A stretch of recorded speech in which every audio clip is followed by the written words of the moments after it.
No vas a entrar, Graciela. Mírate, esa ropa arruina por completo la imagen de mi fiesta. Mis invitados están por llegar y no quiero dar lástima. Las palabras de Valeria, mi nuera, me golpearon en la cara mientras yo estaba parada en la puerta, sosteniendo con ambas manos la cajita envuelta en papel brillante. Era el regalo para los 7 años de mi nieta Sofía, algo que compré juntando peso sobre peso durante todo un mes. Tragué el nudo que raspaba mi garganta y busqué desesperadamente la mirada de mi hijo. Adrián estaba ahí, a unos pasos detrás de ella. Recé para que avanzara, para que dijera: «Es mi madre, por favor, déjala pasar». Pero lo que hizo me congeló la sangre. Adrián esquivó mis ojos, bajó la mirada al suelo y, para no contradecir a su esposa, soltó una pequeña risa. Una risa gélida, forzada, asintiendo levemente con la cabeza, solo para evitar que ella le hiciera un escándalo. Aquella risa cobarde fue el sonido exacto de mi corazón haciéndose pedazos. Décadas de sacrificios, de noches en vela, borradas por la sumisión de un hijo ciego ante una mujer manipuladora. Cualquiera se habría derrumbado ahí mismo. Pero yo no lloré. Di media vuelta en absoluto silencio y comencé a caminar hacia la calle. Mientras escuchaba la música de la fiesta encenderse a mis espaldas, algo oscuro y preciso hizo clic dentro de mí. Había bajado la cabeza por 7 largos años para no perder a mi familia. Pero esa tarde, con esa risa, la paciencia se terminó. Una maquinaria perfecta de justicia que llevaba años dormida acababa de encenderse. Valeria me cerró la puerta creyendo que había ganado, sin tener la más mínima idea de que su propio final apenas comenzaba. Mientras caminaba de regreso a mi casa, con el sonido de la música infantil y las risas de la fiesta desvaneciéndose a mis espaldas, el peso del regalo en mis manos me parecía insoportable. Pero mi mente ya no estaba en esa puerta cerrada frente a la que acababa de ser humillada. Mi mente viajó 7 años atrás, al día exacto en que Valeria cruzó la entrada de nuestra humilde casa por primera vez. Recuerdo perfectamente aquella tarde. Traía un vestido impecable, tacones que sonaban con demasiada autoridad sobre el piso de cemento pulido de mi pequeña sala, y una sonrisa que, si te fijabas bien, nunca le llegaba a los ojos. Adrián, mi muchacho, la miraba como si fuera un milagro bajado del cielo. Él siempre fue un joven sencillo, noble, trabajador, de los que se quitan la camisa para dársela a un amigo si lo necesita. Pero esa tarde, estando junto a ella, lo noté pequeño. Valeria tenía esa extraña y oscura habilidad, la de encoger a las personas a su alrededor con una simple mirada de arriba a abajo. Al principio, las señales fueron sutiles, pequeños cambios disfrazados de amor y de cuidado hacia mi hijo. Una tarde, Adrián llegó cargando bolsas de tiendas caras, de esas que nosotros nunca habíamos pisado. Me dijo con una sonrisa nerviosa que Valeria le había sugerido renovar todo su armario porque sus camisas de siempre ya no iban con la imagen de un hombre exitoso.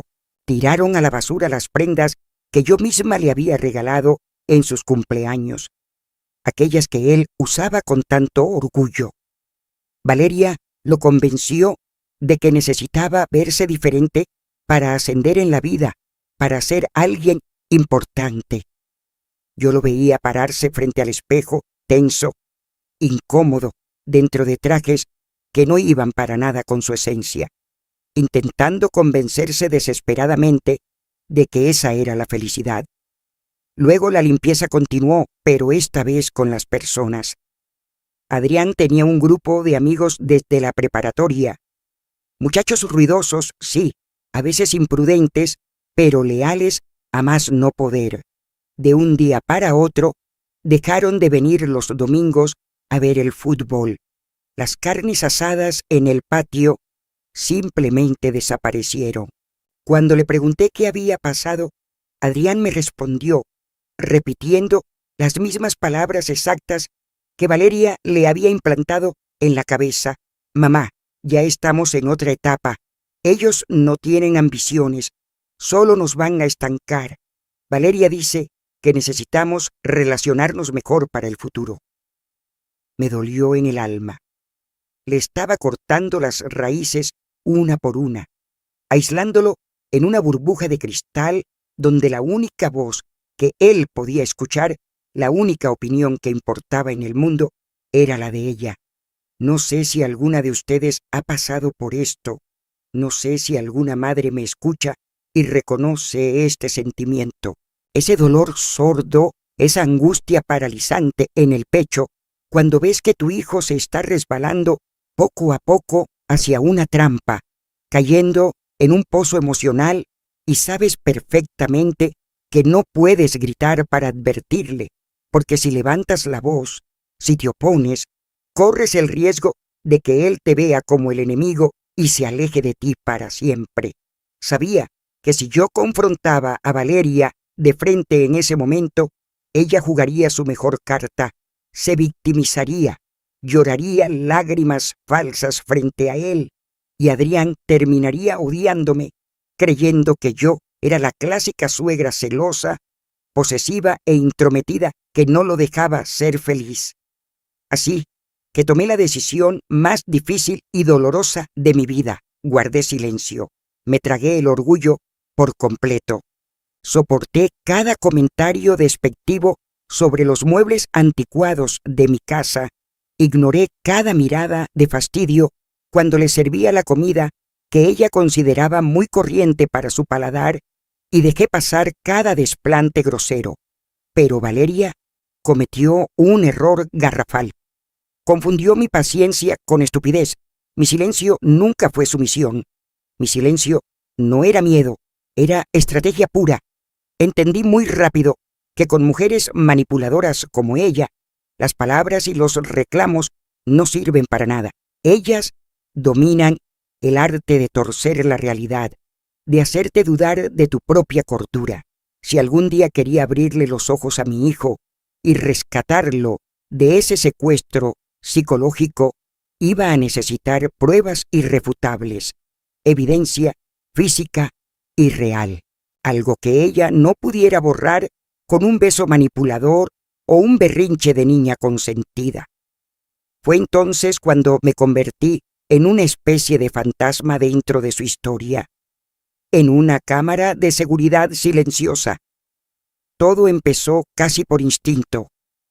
Cuando Valeria venía de visita y vaciaba su bolso elegante sobre mi mesa del comedor para buscar las llaves del auto, dejaba tirados tickets de compra, notas, recibos de tiendas exclusivas que luego barría hacia mi bote de basura con absoluto desdén. Pura basura, decía ella, sin siquiera mirarme. Pero para mí, cada uno de esos papeles arrugados era una pieza clave del rompecabezas. Contaban una historia oculta que a mi hijo le estaban negando. Cuando ellos cruzaban la puerta para irse, yo sacaba esos papeles de la basura, los alisaba con mucho cuidado sobre la mesa y los analizaba para entender en qué se estaba yendo realmente el sueldo de mi hijo. Porque Adrián trabajaba el doble de horas, llegaba exhausto y con ojeras que le marcaban el rostro, pero extrañamente siempre andaban cortos de dinero, siempre pidiendo prestado para llegar a fin de mes. Guardaba también los estados de cuenta bancarios que seguían llegando al buzón de mi casa por inercia. En lugar de entregárselos directamente, los abría con el vapor de la tetera en la cocina, caminaba hasta la papelería de la esquina para sacarles copias exactas, los volvía a sellar perfectamente y se los entregaba a Adrián días después como si nada hubiera pasado. Fui acumulando una montaña de verdades dolorosas, mientras Valeria Creía que yo era solo una anciana torpe, un adorno inútil y molesto en la vida de su esposo. Yo estaba construyendo un archivo meticuloso, detallado e implacable de sus mentiras, sus gastos frívolos y sus movimientos fríamente calculados. Cada recibo que ella desechaba, creyendo que su rastro desaparecía, terminaba en el fondo de mi closet, bien ordenado, en carpetas. Yo estaba preparando el terreno, esperando pacientemente en las sombras el día inevitable en que la bomba tuviera que explotar. Fue un martes por la mañana cuando descubrí la verdadera y aterradora magnitud del engaño. Adrián me había llamado la noche anterior, casi susurrando por el teléfono para no despertar a Valeria. Sonaba tan cansado, con esa voz ronca y pesada de quien lleva semanas durmiendo apenas unas cuantas horas. Me pidió con mucha pena si podía ir a su departamento a ayudarle un poco con la limpieza. Me dijo que Valeria estaba muy abrumada, que sufría de migrañas terribles por el estrés, que la casa era un desastre y él simplemente no tenía tiempo de arreglarla antes de irse a cubrir su doble turno en la oficina. Por supuesto, fui. Llegué temprano con mis cosas de limpieza, abriendo la puerta con la copia de la llave que mi hijo me había dado a escondidas. Al entrar, el silencio me confirmó lo que ya sospechaba. Valeria no estaba. Su supuesta migraña mágicamente le había permitido irse a un desayuno con sus amigas. El lugar no era un desastre por falta de tiempo de una madre ocupada. Era un desastre por pura negligencia y falta de respeto. Había cajas de zapatos de marca tiradas en la alfombra de la sala, bolsas de boutiques exclusivas amontonadas sobre el sofá y tazas de café a medio tomar manchando la preciosa mesa de madera del comedor. Mientras yo recogía todo, acomodando el desorden de esa mujer, no podía dejar de pensar en mi hijo. Adrián trabajaba de sol a sol. A veces me contaba que comía solo un sándwich frío en su escritorio porque, según él, tenían que cuidar cada centavo. «Mamá, estamos haciendo un sacrificio enorme», me decía seguido, con los ojos brillando de ilusión y el rostro pálido por el agotamiento. Valeria y yo estamos guardando todo nuestro dinero para dar el enganche de nuestra propia casa. Queremos un lugar bonito, con un buen jardín para que Sofía juegue. Él creía ciegamente en ese sueño. Se partía la espalda todos los días, aguantando malos tratos de sus jefes por un futuro que era una completa ilusión fabricada. Fui a limpiar el pequeño escritorio que Adrián había improvisado en una esquina de la habitación. Al vaciar el bote de basura, noté que en el fondo, apretados y medio escondidos, había un montón de sobres del banco. Estaban rasgados por la mitad, algunos ni siquiera abiertos del todo, simplemente descartados con prisa. El instinto de madre, ese que te advierte cuando tus hijos están en peligro, me hizo sacarlos. Los uní sobre la mesa, intentando armar los pedazos, y comencé a leer. Lo que vi en esos estados de cuenta me dejó sin aliento. Sentí que el piso se abría bajo mis pies y mi corazón empezó a latir tan fuerte que me zumbaban los oídos. Eran tarjetas de crédito, 3 tarjetas diferentes, todas a nombre de Adrián, pero los saldos, Dios mío, los saldos eran exorbitantes. Estaban topadas al límite, a punto de reventar. Me senté en la silla de mi hijo, con las manos temblando, y leí los detalles de los cargos uno por uno. No había compras de supermercado, no había pagos de la escuela de mi nieta Sofía, ni recibos de luz. Había cargos por bolsos de diseñador que costaban exactamente lo que Adrián ganaba en un mes entero de trabajo. Zapot, había cargos en spas de lujo, facturas de cenas en restaurantes donde un solo plato equivalía a la despensa de nosotros para toda una semana. Y lo que más me dolió, lo que me revolvió el estómago de rabia, había boletos de avión y reservaciones de hoteles en la playa, pero no para mi hijo ni para mi nieta. Estaban a nombre de la madre y la hermana de Valeria. Esa mujer estaba financiando la vida de lujos y vanidad de toda su familia biológica, usando el crédito, la buena fe y el sudor de mi hijo. Tuve que morderme los labios para no soltar un grito de coraje ahí mismo. Mi niño, mi Adrián, andaba con los zapatos desgastados, postergando sus visitas al médico para no gastar, creyendo que su esposa estaba administrando los ahorros de su futura casa. Y mientras tanto, la mujer que dormía a su lado lo estaba endeudando de por vida. Valeria lo estaba usando como a un cajero automático inagotable, exprimiéndole la juventud sin un gramo de piedad. En ese momento supe que llorar no iba a pagar esas deudas y que lamentarme no iba a liberar a mi hijo de esa sanguijuela. Actué rápido. Saqué mi teléfono celular, respiré profundo para estabilizar el pulso y le tomé fotos nítidas a cada hoja, a cada cargo, a cada fecha y cantidad. No conforme con eso, metí los papeles en mi delantal, cerré el departamento y caminé a paso rápido hasta el centro de copiado a 2 cuadras de ahí. Saqué fotocopias a color de absolutamente todo. Al regresar, volví a romper los sobres originales y los dejé exactamente donde los había encontrado, al fondo del bote de basura. Valeria regresó horas después, radiante, oliendo a perfume caro, con un vestido nuevo y quejándose de lo agotador que había sido su día haciendo trámites.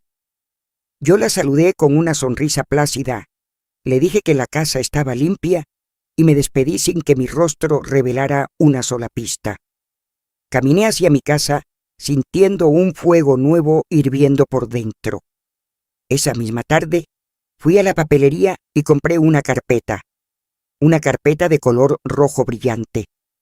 Allí guardé cuidadosamente todas esas copias. El rojo del peligro, el rojo de las deudas, el rojo de la mentira que iba a destruir el teatro perfecto de esa mujer. Esa fue mi primera arma de verdad. La evidencia física e irrefutable en mi carpeta roja de que Valeria jamás amó a mi hijo.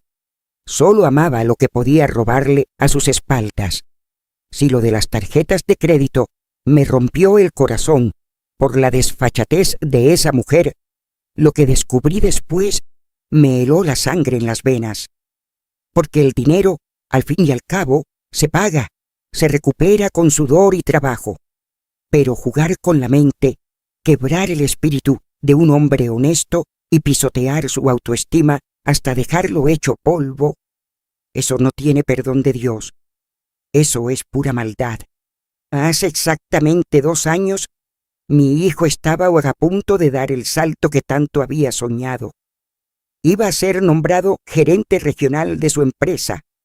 Adrián había dejado su vida, su juventud y su salud en esa oficina. Entraba antes de que el sol saliera y regresaba cuando ya todo el mundo estaba durmiendo. Estudiaba por las noches, se perdía los domingos familiares preparando presentaciones. Me acuerdo de la luz en sus ojos, esa chispa de esperanza cuando se sentaba en mi cocina, tomaba un café y me decía: «Mamá, con este puesto por fin podré darle a mi familia la vida que merecen. Por fin Valeria estará tranquila y pagaremos la casa». Pero el día que anunciaron los ascensos en la empresa, Adrián no llegó a mi casa a celebrar. Llegó arrastrando los pies como si llevara cadenas de plomo. Se dejó caer en este mismo sillón donde estoy sentada ahora. Escondió el rostro entre sus manos ásperas y lloró. Lloró con un dolor tan profundo como no lo veía llorar desde que era un niño pequeño y se raspaba las rodillas. Le habían dado el puesto a un compañero más joven con la mitad de su experiencia y capacidad. Su jefe le había dicho en privado que su perfil no encajaba con el nivel de presión emocional que exigía el cargo. Adrián se culpó a sí mismo. Se sintió un completo fracasado, un inútil que no servía para proveer a su hogar. ¿Y Valeria? A Valeria, el papel que jugó ese día fue digno de un premio. Ella se sentó a su lado, le acarició el cabello, haciéndose la esposa comprensiva y con esa voz suave, cargada de veneno dulce, le dijo: «No te preocupes, mi amor, tal vez no estás listo para tantas responsabilidades. Es mejor así. Yo te quiero aunque no seas un gran gerente. Conformémonos con lo que tenemos, la salud es primero». Yo la escuché desde la puerta y algo en mi estómago se retorció. Había demasiada tranquilidad en sus palabras, demasiada satisfacción oculta brillando en sus ojos mientras miraba a su esposo destrozado. La verdad, la horrible y asquerosa verdad, salió a la luz unas semanas después.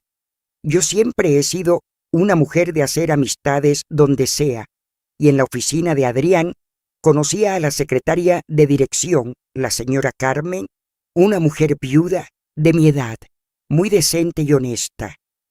Un martes por la tarde, Carmen me llamó por teléfono a mi casa. Su voz temblaba. Me dijo que no podía dormir por la culpa, que sentía que se estaba ahogando y tenía que decírmelo porque no soportaba ver a mi hijo llegar tan apagado y destruido todos los días a la oficina. Resulta que 3 días antes de que se decidieran los ascensos, Valeria se presentó en la oficina del director general, sin cita, sin previo aviso. Exigió hablar con el jefe de Adrián en privado. Carmen, que estaba en el escritorio de afuera, escuchó todo a través de la puerta entreabierta porque Valeria se encargó de subir un poco el tono de su llanto. Se inventó una historia macabra frente al director. Le dijo que venía como una esposa desesperada, rogándole que por amor de Dios no le dieran el ascenso a Adrián. Dijo que mi hijo estaba sufriendo de inestabilidad emocional severa, que tenía ataques de pánico en las madrugadas, que estaba profundamente deprimido al borde de la locura y que si la empresa le ponía más presión sobre los hombros, ella temía que él cometiera un acto fatal. Todo era una mentira absoluta, una actuación asquerosa. El jefe, asustado por tener a un empleado supuestamente al borde del colapso mental, decidió proteger a la empresa y, según él, proteger la vida de Adrián. Le quitó el puesto ese mismo día y lo tachó de su lista de candidatos para siempre. ¿Por qué haría algo así? ¿Por qué la propia esposa cortaría las alas del hombre que se mata trabajando para ella? Porque el control es el único alimento de las personas manipuladoras. Si Adrián ascendía, si ganaba más dinero, si ganaba poder y, sobre todo, confianza en sí mismo, tarde o temprano abriría los ojos. Un hombre seguro de sí mismo no se deja pisotear. Un hombre con poder financiero puede ver los abusos, tomar a su hija por la mano, hacer sus maletas y largarse. Valeria necesitaba a Adrián exactamente donde estaba, agotado, endeudado hasta el cuello sin saberlo, sintiéndose un fracasado, lleno de inseguridades y totalmente dependiente de ella. Necesitaba que él creyera que ella le hacía un inmenso favor al quedarse a su lado, siendo él un perdedor. Yo no lo podía creer. Sentí náuseas, sentí que me faltaba el aire, pero no perdí la cabeza. Le pedí a Carmen que me contara todo otra vez desde el principio, pero esta vez puse otro teléfono a grabar la llamada en altavoz. Registré cada palabra, cada detalle de la visita de Valeria, cada lágrima falsa que describió la secretaria. Luego le rogué a Carmen que me mandara un mensaje de audio confirmándolo todo, y lo hizo, relatando con lujo de detalle la fecha y la hora en la que esa mujer destruyó el futuro de su esposo. Pasé esa grabación a una memoria USB. La metí en un sobre junto con las capturas de pantalla de los mensajes de Carmen. Esa fue mi segunda arma. Compré otra carpeta, esta vez de color azul. El azul de la tristeza en la que sumió a mi hijo. El azul del cielo brillante que le robó para siempre. ¿Y saben qué? He guardado silencio, he aguantado humillaciones. Me he tragado el orgullo durante años esperando el día exacto, el momento perfecto para abrir estas dos carpetas. Y ese día, parado frente a la puerta después de que me llamara basura frente a todos. Ese día es hoy. El camino de regreso a mi casa se me hizo eterno, pero no por cansancio, sino porque mi mente iba a 1000 por hora, procesando cada detalle del golpe que estaba a punto de dar. Al doblar la esquina y ver la fachada de mi hogar, sentí una claridad que no experimentaba desde hacía décadas. Esta casa, con sus paredes gruesas y su piso de mosaico antiguo, la levantamos mi difunto esposo y yo, peso sobre peso.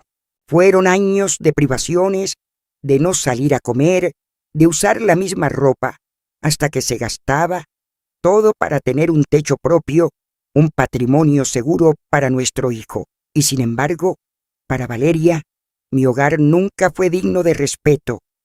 Lo miraba con desprecio, criticaba mis muebles, decía que el barrio era poca cosa. Pero qué curiosa es la gente interesada, ¿verdad? Hace un par de meses, de pronto mi casa vieja le pareció sumamente útil. A la señora se le metió en la cabeza que quería ser empresaria, abrir una boutique de ropa de importación. Su gran plan de negocios no incluía trabajar ni ahorrar, por supuesto. Su plan era que yo pusiera las escrituras de mi casa como garantía en el banco para sacar un préstamo millonario. Adrián, ciego y manipulado como siempre, vino a pedírmelo casi de rodillas, convenciéndome de que era una inversión segura. Y yo, por el terror a que me alejaran de mi nieta Sofía, por ese miedo estúpido a quedarme sola, había aceptado. Habíamos quedado en firmar el poder notarial y la hipoteca el mes que entraba. Qué estúpida y cobarde fui. Pero la cobardía se me curó de golpe hoy, en el instante exacto en que esa mujer me llamó basura en la cara y mi hijo le sonrió. Entré a mi casa y cerré la puerta con fuerza. No me quité el abrigo, no me senté a llorar, no me serví ni un vaso de agua. Fui directo al teléfono de la cocina y marqué el número de don Ramiro, el cerrajero de confianza de la colonia. Le dije con una voz que no admitía réplicas: «Don Ramiro, deje lo que esté haciendo y véngase para mi casa de inmediato. Le pago el triple de lo que cobre, pero lo necesito aquí en 5 minutos». El pobre hombre llegó casi corriendo con su caja de herramientas. Lo hice cambiar absolutamente todas las chapas. La de la entrada principal, la puerta del portón, la entrada del patio trasero, todo. Mientras él trabajaba, quitando los cilindros viejos, yo sentía cómo con cada vuelta del desarmador se cerraba para siempre un ciclo de abusos y humillaciones. Cuando por fin me entregó en la mano el juego de llaves nuevas, brillantes y frías, sentí una descarga de energía recorriéndome el cuerpo. Valeria y Adrián tenían llaves de mi casa. Entraban y salían cuando querían. Usaban mi cochera de bodega y mi cocina de despensa. Eso se había acabado. Mi casa volvía a ser mía. Le pagué a don Ramiro, le agradecí y pasé el seguro a la puerta principal. El sonido metálico resonó en el pasillo vacío. Estaba lista. Caminé hacia el comedor y me senté a la cabecera de la mesa grande de madera. Respiré profundo y comencé a preparar el escenario. Una a una fui sacando de mi bolsa y colocando sobre la mesa mis armas, mis verdades silenciadas. Primero la carpeta roja, gruesa, hirviendo con los estados de cuenta y las deudas secretas que Valeria había acumulado a espaldas de mi hijo. Luego la carpeta azul, fría y contundente, con la evidencia y las grabaciones de cómo esa mujer había saboteado la carrera de Adrián para mantenerlo pisoteado y bajo su control, y finalmente abrí el cajón del trinchador y saqué la carpeta negra. La abrí lentamente. Adentro descansaba impecable y listo para ser firmado el poder notarial que el banco me había entregado, el documento que le cedía a Adrián el derecho de hipotecar mi techo para financiar los caprichos de su esposa. Lo tomé con ambas manos, pasé los pulgares sobre las letras mayúsculas, sintiendo la textura del papel. Luego, sin dudarlo un solo segundo, lo rasgué por la mitad. El sonido crujiente del papel rompiéndose fue la melodía más hermosa y liberadora que había escuchado en años. Lo hice pedazos, lo rompí en 4, en 8, hasta convertirlo en confeti inútil, basura, justo lo que ella creía que yo era. Dejé los restos esparcidos sobre la mesa, junto a las carpetas. Acto seguido, levanté la bocina del teléfono y marqué al despacho del licenciado Mendoza. El abogado de la familia me contestó al tercer tono. Licenciado, le dije tajante, cancele por completo el trámite de la hipoteca con el banco. Ya no hay trato. Y hágame el favor de prepararme una cita en su oficina mañana a primera hora. Voy a modificar mi testamento. Adrián no recibe ni un solo tabique de esta propiedad mientras siga atado a esa mujer. El abogado hizo una pausa al otro lado de la línea, sorprendido por mi tono, pero solo respondió: como usted ordene, doña Graciela. La veo mañana. Colgué. Me levanté y caminé hacia la ventana de la sala, ocultándome ligeramente detrás de la cortina de encaje. El sol ya empezaba a bajar. La casa estaba sumida en un silencio absoluto, una calma tensa, pesada, como la que se siente en el aire justo antes de que caiga una tormenta brutal. Y entonces estalló. Escuché el rugido inconfundible del motor de la camioneta de Adrián doblando la esquina a toda velocidad. El sonido de un frenón brusco y el rechinar de las llantas contra el pavimento rompieron la paz de mi calle. Habían llegado. Seguramente a Valeria se le había olvidado algún centro de mesa guardado en mi cochera o venían a buscar los regalos que ella siempre botaba aquí. Escuché el golpe seco de las puertas del vehículo al cerrarse y luego el sonido rítmico, autoritario y arrogante de los tacones de Valeria acercándose por la banqueta, acompañados por los pasos pesados de mi hijo. Venían a entrar a mi casa como dueños y señores, igual que siempre, pero el teatro se les había caído y la obra que estaba a punto de comenzar la dirigía yo. Me quedé inmóvil detrás de la pesada puerta de madera, conteniendo la respiración. A través de la delgada rendija de la cortina de encaje de la ventana, vi perfectamente cómo Valeria caminaba por mi banqueta con esa actitud arrogante de siempre. Adrián venía detrás de ella, arrastrando los pies, con las manos en los bolsillos y la mirada clavada en el piso. Ella no tocó el timbre. Las personas como Valeria no piden permiso, simplemente invaden. Escuché el tintineo metálico de su pesado llavero. El metal raspó contra el metal cuando metió la llave en la cerradura principal. Intentó girarla una vez, se atascó. Volvió a intentar, esta vez con más fuerza, haciendo un ruido sordo. «Adrián, esta porquería no gira», soltó ella de inmediato, con tono de fastidio. «Tu madre seguramente dejó su llave puesta por dentro por descuidada. No se puede ser más torpe, ¿de verdad? Escuché a mi hijo acercarse. Déjame intentar, Valeria. Mamá, ¿estás ahí? Soy yo, Adrián. Abre la puerta. Venimos rápido a sacar unas cosas de la cochera que faltaron para el pastel. No respondí. El silencio pareció enfurecer a Valeria en cuestión de segundos. Su nula tolerancia a la frustración se hizo presente. Empezó a golpear la puerta con la palma de la mano abierta, primero despacio y luego con tanta fuerza que la madera retumbaba en todo el pasillo. Señora, ábrame. Sabemos perfectamente que está ahí adentro. No se haga la sorda. Gritaba, elevando esa voz aguda que siempre me daba dolores de cabeza. Encima de que va a la fiesta vestida como pordiosera, me hace pasar un coraje espantoso frente a todos, arruina mi estado de ánimo y ahora sale con estos berrinches infantiles. Ábrame, no tengo tiempo para sus dramas de vieja sufrida.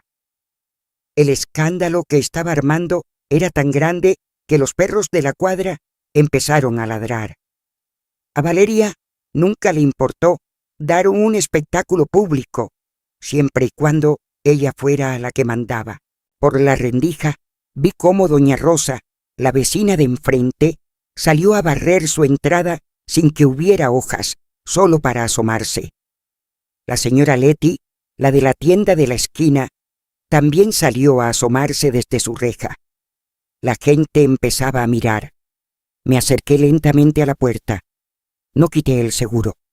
Pegué los labios a la fría madera y con un tono de voz que no reflejaba ni una pizca de miedo, ni un rastro de duda, hablé lo suficientemente fuerte para que me escucharan al otro lado. Salió como un bloque de hielo. La cerradura no está trabada, Adrián. La cambié por completo, y tu esposa no va a volver a poner un pie en mi casa en lo que le quede de vida. Hubo un silencio sepulcral de un par de segundos. Luego Valeria explotó. «Vieja loca, ¿qué se cree? Ah, Adrián, dile a tu madre que deje de jugar estupideces y abra ahora mismo, o le juro que le rompo el vidrio de la ventana». Ignoré sus gritos. Ignorar a una persona que vive de llamar la atención es el golpe más duro que le puedes dar. Me concentré única y exclusivamente en mi hijo. Adrián, dije firme y pausada, antes de que tu mujer empiece a romper vidrios en la propiedad que es mía, quiero que me contestes una pregunta muy sencilla. ¿Cómo vas con los pagos de las 3 tarjetas de crédito que tienes a tu nombre? Escuché a mi hijo removerse incómodo en el escalón de la entrada. ¿Cuáles tarjetas, mamá?, preguntó con la voz llena de genuina confusión. Yo no tengo tarjetas de crédito, solo tengo la de débito de la nómina del trabajo. ¿De qué estás hablando? Hablo de las 3 tarjetas bancarias que están topadas al límite, Adrián. Hablo de los cientos de miles de pesos en deuda que llevas cargando sobre tus hombros sin tener la más mínima idea. Hablo de los bolsos de diseñador que cuelgan del brazo de tu esposa, de los días enteros de spa y de las vacaciones de lujo en la playa que le pagaste a tu suegra y a tu cuñada el verano pasado. Todo facturado a tu nombre, ese mismo verano en el que tú te quedaste comiendo sándwiches fríos en el escritorio de tu oficina para ahorrar para el enganche de tu supuesta casa, esa casa que nunca va a existir. El efecto fue inmediato. El silencio pesado y asfixiante cayó del otro lado de la puerta. Pude escuchar cómo la respiración de Valeria se cortó de tajo, como si alguien le hubiera dado un golpe en el estómago. La leona que rugía exigiendo que le abrieran la puerta hace unos segundos, de pronto se había quedado muda. ¿De qué está hablando tu madre, Adrián?, tartamudeó Valeria, pero su voz ya no tenía autoridad. Era aguda, nerviosa, temblorosa. Está inventando cosas. Te lo dije, te lo he dicho 1000 veces. Esta vieja está perdiendo la cabeza. Tiene demencia senil. Se está imaginando cosas para ponernos en contra, para separarnos porque es una envidiosa. ¿No estoy loca, Valeria?, le respondí, subiendo un poco el volumen de mi voz para asegurarme de que todos los vecinos curiosos que ya estaban en sus banquetas escucharan claramente. Y tampoco me imagino los estados de cuenta bancarios que sacaste a escondidas con los datos de mi hijo y que llevas meses ocultando en el fondo del bote de basura de tu departamento. Adrián, trabajas 14 horas diarias creyendo que estás construyendo un patrimonio. No tienes un centavo. Estás quebrado. Y la mujer que tienes a tu lado te ha estado hundiendo cada día más. No esperé a que Valeria terminara de gritar sus insultos, ni le di tiempo de inventar otra de sus ridículas excusas. Tomé las fotocopias de la carpeta roja y los documentos impresos de la carpeta azul. Me agaché junto a la puerta principal y, una por una, empecé a deslizarlas por la pequeña ranura del buzón metálico que daba hacia el exterior. El sonido del papel, resbalando por el metal y cayendo al piso de cemento de la entrada, fue lo único que se escuchó. Por la rendija de mi ventana, vi cómo los papeles se esparcían a los pies de mi hijo. Adrián se quedó mirándolos un segundo, confundido. Lentamente se agachó para recogerlos. Valeria, al darse cuenta de lo que era, entró en pánico total. Su rostro palideció y se lanzó sobre él, tratando de arrebatárselos de las manos. «No los leas, Adrián, no los veas, dámelos», chillaba, forcejeando con él, perdiendo por completo esa postura de señora de alta sociedad que tanto le gustaba fingir. «Son trucos de tu madre. Te dije que está alterando documentos. Dámelos». Pero Adrián, tal vez por primera vez en 7 años, no le hizo caso. Con un movimiento firme, apartó las manos de Valeria. «Suéltame», le dijo con una voz ronca que me sorprendió hasta a mí. Se acomodó bajo la luz del farol de la calle y empezó a leer. El silencio que se formó en la calle fue asfixiante. Doña Rosa y la señora Leti, las vecinas, miraban desde sus banquetas sin atreverse a decir una sola palabra. Todo el barrio estaba presenciando cómo la máscara de la esposa perfecta se caía a pedazos. Vi cómo los ojos de mi hijo recorrían rápidamente las hojas con los membretes del banco. Sus manos empezaron a temblar. Pasó la primera hoja, luego la segunda, luego la tercera. Cientos de miles de pesos en deudas. Los cargos en las boutiques, los boletos de avión para su suegra, los días de spa. Vi cómo su respiración se aceleraba, cómo su pecho subía y bajaba, tratando de procesar que todo su esfuerzo, sus horas extras, sus malpasadas y su cansancio extremo habían sido usados simplemente para financiar la vanidad de la mujer que tenía enfrente. Luego llegó a los papeles de la carpeta azul, las impresiones de los mensajes de la señora Carmen, la secretaria de su oficina, y la transcripción de aquella fatídica visita al director general. Adrián levantó la vista. Su rostro estaba completamente descompuesto, blanco como el papel que sostenía. Miró a Valeria, quien ahora estaba arrinconada contra el barandal de mi casa, mordiéndose las uñas, llorando sin lágrimas reales. «¿Fuiste a mi oficina?», le preguntó a Adrián. Su voz apenas era un susurro al principio, pero luego fue subiendo de tono hasta convertirse en un grito desgarrador. «Dime la verdad. ¿Tú hablaste con mi director hace 2 años? ¿Tú le dijiste que yo estaba mal de la cabeza?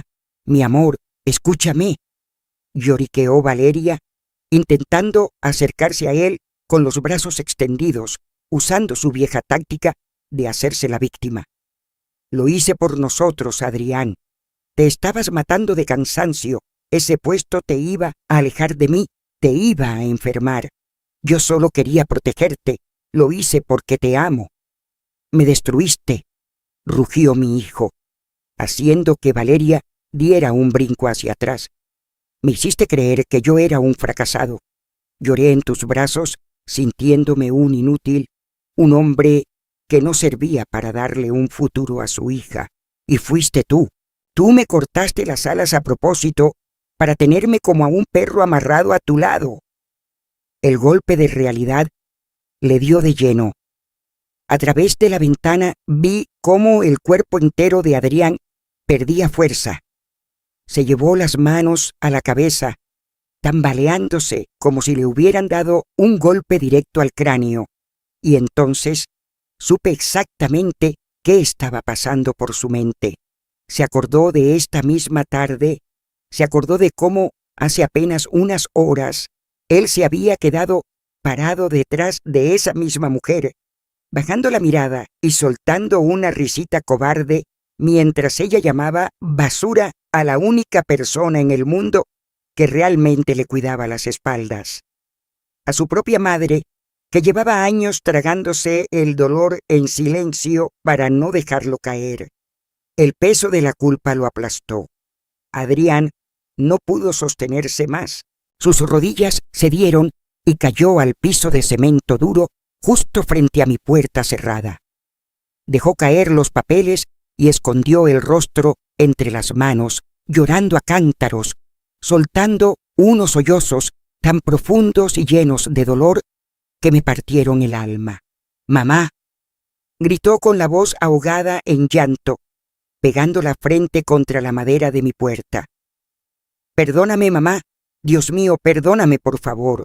Qué ciego fui, qué mal te traté. Perdóname, mamá». Me dolía el corazón al verlo así, tirado, destrozado. Quería abrir la puerta, abrazarlo y decirle que todo iba a estar bien como lo hacía cuando era niño. Pero me contuve. Si lo rescataba ahora, Valeria encontraría la forma de volver a enredarlo. Tenía que ser fuerte hasta el final. Me acerqué a la madera fría y hablé con firmeza, asegurándome de que ambos me escucharan perfectamente. Llorar no sirve de nada de ahora, Adrián. El daño está hecho, y para que lo sepas, el poder notarial para hipotecar mi casa lo hice pedazos hace media hora. Esta casa, que levanté con el sudor de tu padre y el mío, jamás, escúchenlo bien, jamás tendrá el nombre de esa mujer. Acabo de cancelar todo con el abogado. Hice una pequeña pausa, sintiendo cómo Valeria soltaba un chillido ahogado de pura desesperación al ver su mina de oro esfumarse. Y tú, Adrián, continué, con un nudo en la garganta, pero con la voz de acero. Si no te levantas de ese suelo ahora mismo, si no actúas como el hombre de verdad que yo crié y le pones un alto definitivo a este secuestro en el que llevas viviendo 7 años, entonces tú tampoco volverás a cruzar esta puerta. No voy a recibir a un cobarde en mi casa. Te amo con toda mi alma, hijo, pero la decisión de salvarte es tuya y la tienes que tomar hoy. Han pasado ya varios meses desde aquella tarde de gritos frente a la puerta de mi casa. Hoy el ambiente es completamente distinto. Estoy sentada en mi mecedora en el porche, tomando una taza de té caliente y sintiendo la brisa suave mientras veo a mi pequeña Sofía correr por el patio persiguiendo a su perrito. Escuchar su risa libre y sincera es el mejor regalo que la vida me pudo devolver. Adrián no volvió a ser el muchacho sumiso de antes. Ese mismo día se limpió las lágrimas, se levantó del cemento de mi entrada y tomó las riendas de su vida. Presentó la demanda de divorcio casi de inmediato. Con todas las pruebas de los fraudes financieros y la manipulación, el juez no dudó en otorgarle la custodia principal de mi nieta. Valeria, por su parte, se quedó completamente sola para enfrentar la enorme montaña de deudas que acumuló. Su castillo de mentiras y apariencias se vino abajo. Ahora, por primera vez en su vida, tiene que trabajar de verdad para pagar los lujos que fingía tener. Mi hijo aún está sanando las heridas y pagando lo que puede, pero vuelve a tener paz. Cena con nosotras todas las noches, libre por fin de ese secuestro emocional. La vida a veces nos obliga a tomar decisiones difíciles, a ponernos la máscara de la villana ante los ojos de otros para poder proteger lo que es verdaderamente sagrado. ¿Tú qué piensas de mi decisión? Si estuvieras en mi lugar, ¿habrías hecho lo mismo para hacer despertar a tu hijo de ese infierno? Por favor, déjame tu comentario aquí abajo y comparte tus pensamientos conmigo. Y no olvides dejar tu me gusta y suscribirte al canal para no perderte más historias reales de la vida misma. Gracias de todo corazón por quedarte hasta el final a escuchar el desahogo de esta vieja madre.